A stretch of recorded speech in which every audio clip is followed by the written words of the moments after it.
disappointed, if you want the truth. Frustrated by how we play, but I'm really frustrated and feel sympathy, if you want the truth, and I swear to God to this.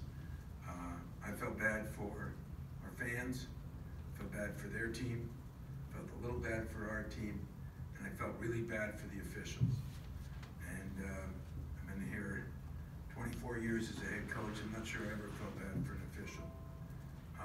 The way they got them calling this game right now, to me, is as ridiculous as me having to wear glasses to read the game deal. And I am upset about it.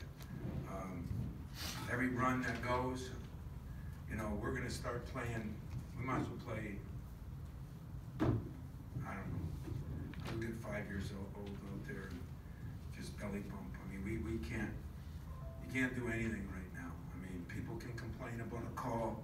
The sad part is the guy's complaining that Nick hit him and then he gets nailed and thrown out. I mean, and remember this now, so do not make a mistake on this. The poor officials are mandated. If they don't call it this way, they don't work the NCAA tournament. But the stoppage of action in that game made it the most boring game, which we scored 106 points, which wasn't good.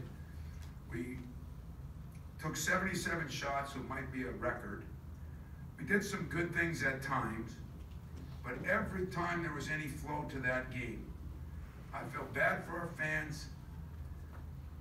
Our players got to learn how to deal with it, but I feel bad for the officials. And I don't know, maybe thunder and lightning will hit me tonight going home, because it's just not very often I do, but honest to God. And they just sat there and tried to explain to both coaches, and I just quit talking, and it wasn't them. I watch games on TV, I see the same thing. So that's my commercial. I'm done with Twitter. Now I'm a member of the officials union, and I'm going to stick up for them. But that should have nothing to do with us turning the ball over the way we did. We just, every time we got going, there's something stopped. Somebody complained. Somebody did this, and they have to. Did you hear me? Have to do that. They should put monitors up there as big as the scoreboard, so because it's hard to see those monitors. I sympathize with those poor guys. And if somebody thinks I'm being sarcastic, I'm not. I'm not. As far as my team goes, we're having trouble guarding anybody.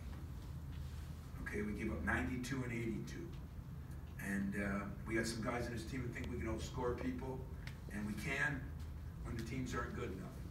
But as the teams get better, we will not outscore people. Evident the other night.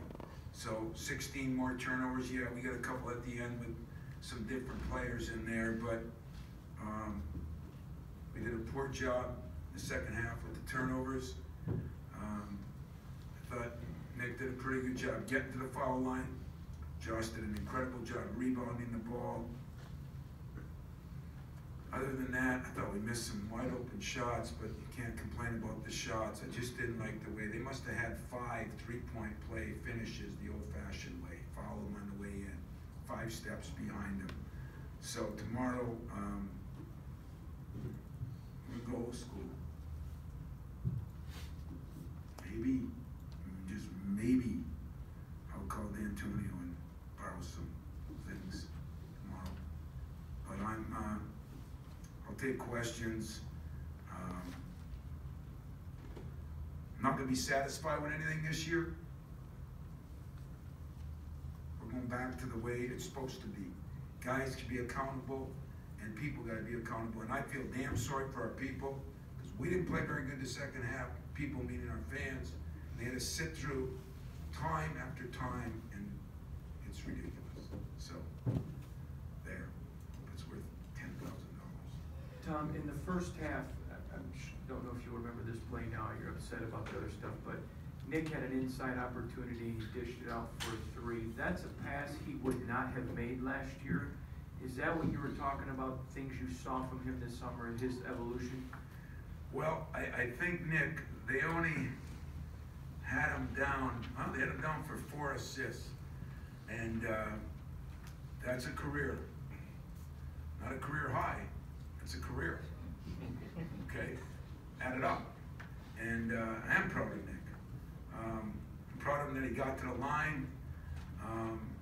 For some reason, you know, I'm going to explain everything this year because I'm in a better mood to explain things. If anybody watched Nick at the start of the second half, he was in there a minute and a half, and DJ said, we got to get him out. It wasn't because he was screwing up, he was just so tired. So he plays 22 and a half minutes. And I wanted to play him 28-30. So we got to figure out that, but you're right. Nick made some great passes out of there. I thought early he had a stretch where he was trying to put shots up against 3 guys, got a couple of them blocked. But if you look at the change from the Kansas game when he never threw it out to that game, significant improvement. Tom, kind of following up on that point, Nick gets upended, there's a flagrant 2, there's an elbow that you feel the refs missed, you were vehement about that. I had. Just 2 things, Nick's ability to play through that, he didn't lose his cool, and then 2, why were you so worked up on that particular call? Well, immaturity on my part, seriously. But your point is way better than my point. When I say Nick's a different guy this year, that kid has, I mean, certain times you have kids each year, whether it be an Antonio Smith, longtime Lord Morris, or guys like that you think you beat on them, go through days and try to change them, and you almost give up on them. And I am really proud of what he's done. You know, his body is really good. I mean, he's scoring down, he's dunking with ease. He is working on his free throws more and more and more. Yeah, I'm excited because he did not get frustrated. That was a game last year that had been chippy the other way, and so that shows he's growing up probably more than I did in that play. So give credit to Nick, blame to Izzo, and it was a swim move. His head went back. The problem is, anytime you raise your elbow above your head, if you touch a guy right now, that's the way it's called, you know. And that is just so ridiculous that those officials, they can't see all those things and go through it and go to those monitors. I mean, I'm going to say it till I'm blue.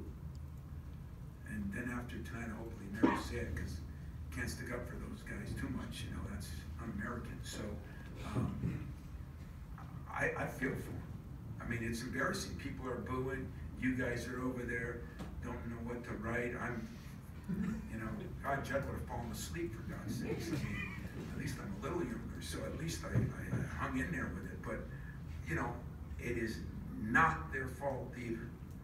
And I just think we've over-legislated. It's like everything else. One thing goes wrong and you over-legislate. We've over-legislated this whole thing right now. It's, our best players are going to be on the bench. Our best players are going to be ejected. I don't get it. I just don't get it. People don't pay to see people sitting on the bench that are your best players.